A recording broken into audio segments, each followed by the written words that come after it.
Hi, welcome along everyone. Today I'm going to give you a little review on this new machine. It's the Royal Alloy GT125.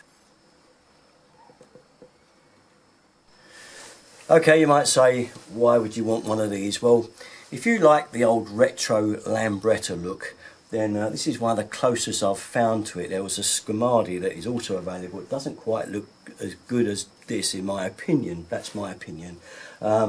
Finally you get the look of a proper old Lambretta. It's a 125, you can get a 200 version, but what you do get is all the modern conveniences of 4-stroke engine, no oil to add. It's auto, it's just twist and go, and it's got plenty there underneath the welly of the throttle for you to go on, and we know it's a 125. It looks pretty much similar, so let me show you the original and I'll show you how come it looks so similar. So here we have my original Lambretta, of course, the LI 150 Silver Special. Yeah, I know it's a bit decked out, but it's what it's all about today. It's getting the look right, you know, and that's because it's an old one. I particularly like it like that. That's my preference. But let's have a look at the similarities. If you look, the screen is pretty much the same. The front looks pretty much the same. The front mudguard, I know he's got these little chrome bits I've added on, but is the same. It's pretty close.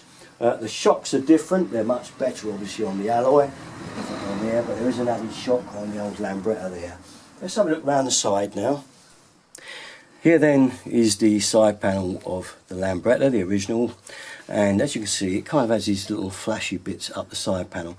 This is just a part I've added on, just an after market accessory along with these bars, etc.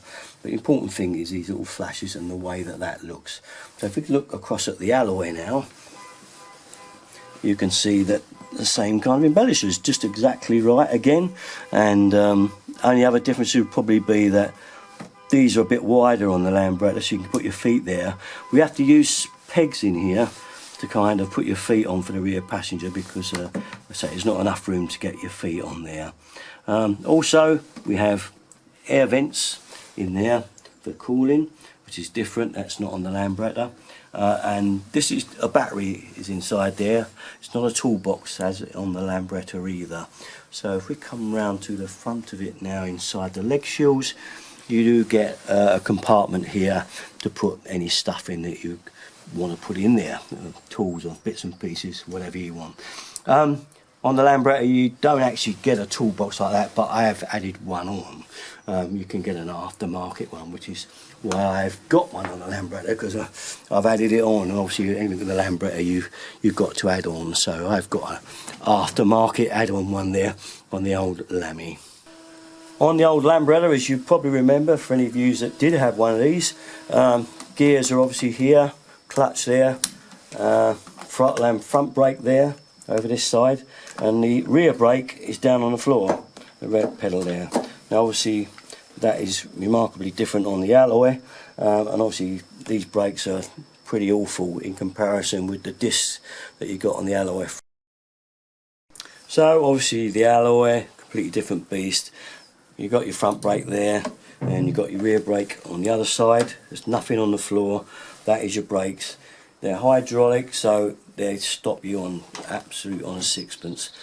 As you can see, I've added a screen, same colour, match it all in, make it look even more retro, and a couple of mirrors on the front rack, a couple of lights, they're all wired in, so it kind of really gives that lovely impression of an antique Lambretta, but with all the mod cons of riding a lovely new bike. It kind of gives you that feeling of, well, it's not the real thing, but it's a good clone.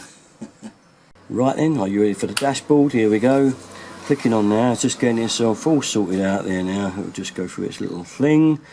Okay, so there we have it. As you can see, it's pretty basic really. We've got the indicators flashing up there. I'll take them off.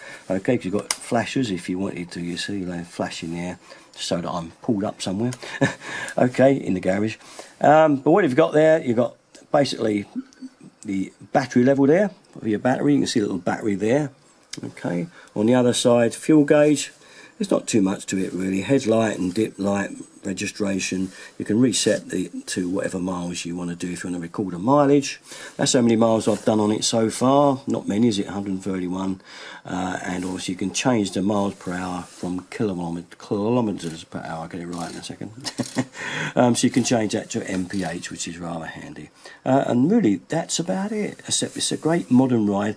If you're after something that's you know, a bit more retro and reminiscent of your days on Lambrettas or Vespas even, and you want to get back onto getting a bike that looks a bit like the old days but with all the modern conveniences, then this is a great little bike.